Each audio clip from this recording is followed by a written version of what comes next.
नमस्कार, आप देख रहे हैं यंग बाइट्स में हूं अतुल गुप्ता राजौरी से। आज हमारे साथ मौजूद हैं वार्ड नंबर 9 के काउंसलर संजय शर्मा जी। आज हम इनसे बातचीत करेंगे बिजली विभाग को लेके। राजौरी में पिछले 2-3 दिन से बिजली जो थी गुल थी। कुछ हमारे पीडीडी वर्कर जो थे उनकी कुछ जेन्युइन डिमांडें थी। ये हर डिस्ट्रिक्ट में उन्होंने स्ट्राइक की हुई, धरना दिया हुआ था। उसको लेके आज हम संजय शर्मा जी से बात करेंगे। संजय जी, हमारे चैनल में आपका स्वागत है। Thank you Atul ji. संजय जी बताएं, जो बिजली विभाग का जो 3 दिन से हमारा बिजली गुल, जिसको हम कह सकते हैं बिजली गुल रही, हमारी आम जनता को काफ़ी सफ़र करना पड़ा। आप इसके हमारे चैनल के माध्यम से क्या कहना चाहते हैं पीडीडी डिपार्टमेंट के बारे में? देखिए, बहुत अफसोस की बात है कि एक तरफ हमारी सरकार कहती है कि हम देश को डिजिटल इंडिया बना रहे हैं, दूसरी तरफ आप देख रहे हैं हमारे रियासत के अंदर, राजौरी के साथ साथ पूरे रियासत के अंदर आप देख रहे हैं 3 दिन से बिजली बिल्कुल गुल है। बिजली का ना होने से आप देख रहे हैं यहाँ पे ना तो दुकानदारों की दुकान चल रही है, ना जो हमारे इन्वर्टर चार्ज हो रहे हैं, ना ही कोई भी काम आप देख लीजिए, ना एटीएम से पैसा निकल रहा है, ना पानी मिल रहा है, ना बिजली मिल रही है। जितने भी काम बिजली से होते हैं, तो बिजली नहीं तो काम कैसे होंगे मुझे बताएं। तो मैं आपके माध्यम से जो हमारे एलजी सरकार है, मैं उनसे कहना चाहता हूं कि इनको देखना चाहिए, इस मसले को जल्द से जल्द सॉर्ट आउट करना चाहिए ताकि हमारे लोग सफर ना हो। संजय जी ये बताएं कि इनकी कुछ जेन्युइन डिमांड्स थी जो इनको लेके एलजी मनोज सिन्हा जी के सामने रखी गई। वो डिमांड्स इनकी नहीं मानी गई, उसके बावजूद इन्होंने स्ट्राइक को ओपन रखा, दोबारा कंटिन्यू रखा, स्ट्राइक को भंग नहीं किया। कल भी पहले एलजी साहब से इनकी मीटिंग हुई, एलजी साहब से इनका कोई भी तालमेल ना हो सका। फिर उसके बाद डिव काम हमारे लंगर साहब हैं उनसे हुई, उसके बाद एजीटीपीडी से हुई। तो आप क्या कहना चाहेंगे कि हमारी जो इस वक्त एलजी सरकार जो है, गवर्नर सरकार है, उनसे आप क्या कहना चाहेंगे? इनकी डिमांडें पूरी करनी चाहिए या नहीं करनी चाहिए? देखिए, बिल्कुल पूरी करनी चाहिए। जो पीडीडी डिपार्टमेंट है बहुत ही डेडिकेशन के साथ ये काम करते हैं। जो इनके जो एम्प्लॉई हैं, मैं अप्रिशिएट करता हूँ काम को। दूसरे नंबर पे आपने देखिए इनका जो 4 डिमांडें जो उन्होंने रखी हैं, जो पीडीडी डिपार्टमेंट है, डेली वेजर को जो नीड बेस हमको परमानेंट किया जाए, और दूसरा जो इनका जो प्राइवेटाइजेशन बंद नहीं होना चाहिए, तीसरा जो उनकी पे है वो ट्रेजरी के थ्रू होना चाहिए जैसे बाकी डिपार्टमेंट को होती है। ये तो जेन्युइन डिमांड है, ये सरकार को देखना चाहिए। जो भी इनकी जेन्युइन डिमांड है उनको मानना चाहिए और इसको जल्द से जल्द हल करना चाहिए मसले को। देखिए, जब तक इस मसले को हल नहीं होगा तब तक हमारा देश तो पीछे ही जा रहा है ना। ये नुकसान ही है। अगर दुकान जो रात को 10 बजे तक दुकानदार करता था, आज दुकानदार 5 बजे दुकान करने को मजबूर हो गया क्योंकि लाइट नहीं होती, तो रात को क्या बैठ के कहाँ क्या दुकानदारी करेगा, मुझे बताएं। तो आप मुझे ये बताएं कि जो इनकी डिमांड्स थी कि डेली विजिट को परमानेंट किया जाए, ये धारा 370 टूटने के बाद इन्होंने कहा था कि जो भी डेली विजिट हम उसको परमानेंट करेंगे। देखिए, आज धारा 370 टूटे हुए कितना समय हो गया, इनको डेली विजिट को परमानेंट नहीं किया गया। इसके बारे में क्या कहना चाहेंगे? जी बिल्कुल, जब 370 जो हमारा जो टूटा था तब इन्होंने बोला था कि हम जितने भी डेली विजिट चाहे किसी डिपार्टमेंट के हैं, हम उनको सब रेगुलराइज करेंगे, परमानेंट करेंगे उनको। लेकिन आज दिन तक उनको किसी डिपार्टमेंट वाले, चाहे पीडी डिपार्टमेंट, चाहे पीसी हो, किसी डिपार्टमेंट को आज तक इन्होंने परमानेंट नहीं किया। देखिए, जो आदमी एक 20-25 साल से अपने घर छोड़कर वो एक डिपार्टमेंट में अपनी सर्विस दे रहा है, तो इसको उम्मीद होती है कि कल हमारा बच्चा बड़े होंगे, हम उनको 2 टाइम की खाना खिला सकेंगे। तो उनको परमानेंट नहीं किया गया। 20 साल सर्विस उन्होंने दी है हर डिपार्टमेंट को। आज उनको हमारी सरकार बोल रही है कि हम आपको परमानेंट करेंगे, बाहर हो जाओ भाई। मुझे बताएं, वो आप कहाँ जाएंगे? कुछ तो एवरेज हो गए हैं, वो कहाँ जाएंगे मुझे बताएं। उनके बारे में सरकार को सबसे पहले जो डेली वेजर है, चाहे किसी डिपार्टमेंट के हैं, उनके बारे में सोचना चाहिए और उनको जल्द से जल्द रेगुलराइज करना चाहिए। देखिए, जो ग्राउंड लेवल पर जो काम कर रहा है वो डेली वेजर ही कर रहा है।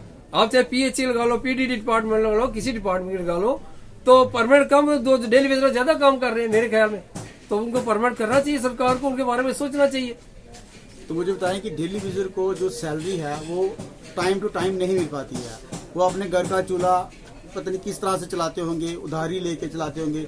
अब जब उनको सैलरी नहीं मिल पाती है डेली विजिट को, तो वो आगे क्या करेगा? उसके लिए क्या ऑप्शन बनेगा? मैं सही आपने बोला।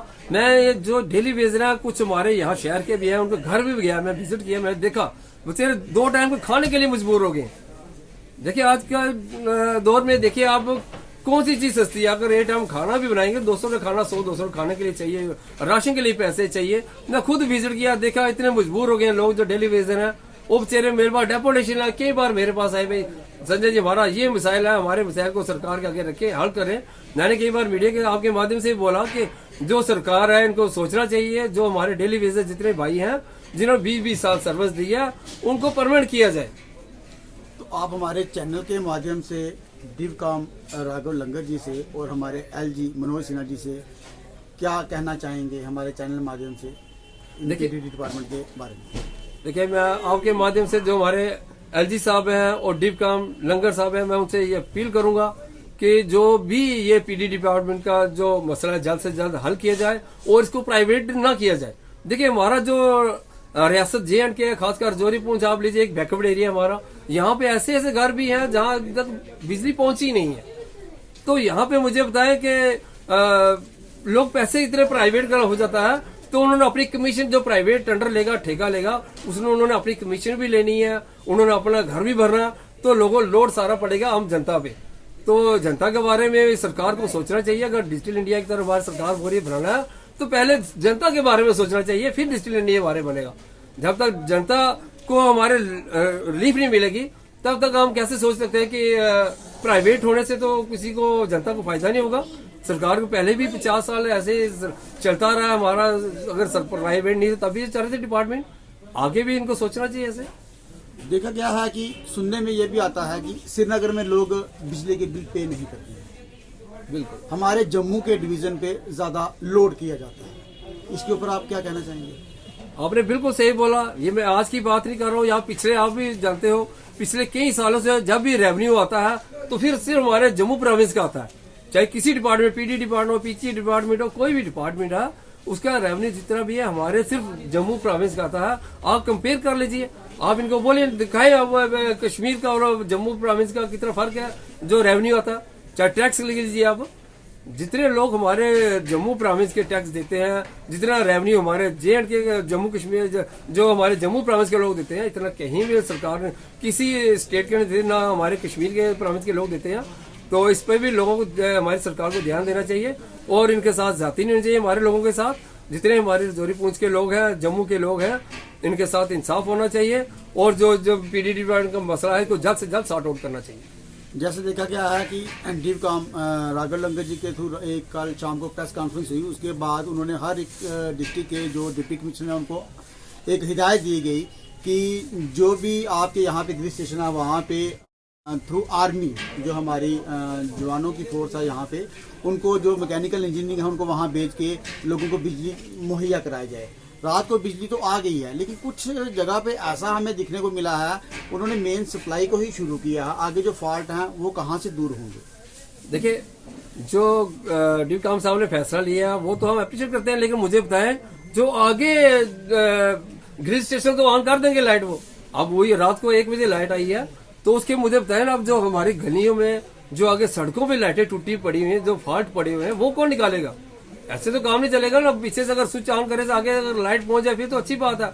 अगर आगे जो हमारे जो लाइटें टूटी हुई हैं, जो तारे टूटी बिछी नीचे पड़ी हुई हैं रास्ते में, वो तो ज्यादा रिस्क हो गया। अब आज की डेट में उससे ज्यादा बच्चे गुजर रहे हैं, महिलाएं गुजरती हैं उसी गली में से, तारे टूटी नीचे बिछी पड़ी हुई है सड़कों पर, तो वो ज्यादा रिस्क हो गया। मेरे ख्याल में सरकार को देखना चाहिए, जल्द से जल्द इनका बैठ के बातचीत करनी चाहिए। अगर मसला जो इनकी जेन्युइन डिमांड है उनको मानना चाहिए और इस मसले को जल्द से जल्द हल करना चाहिए। शुक्रिया संजय जी। ये थे हमारे साथ Sanjay Sharma ji, councillor ward number 9, Atul Gupta, Rajouri.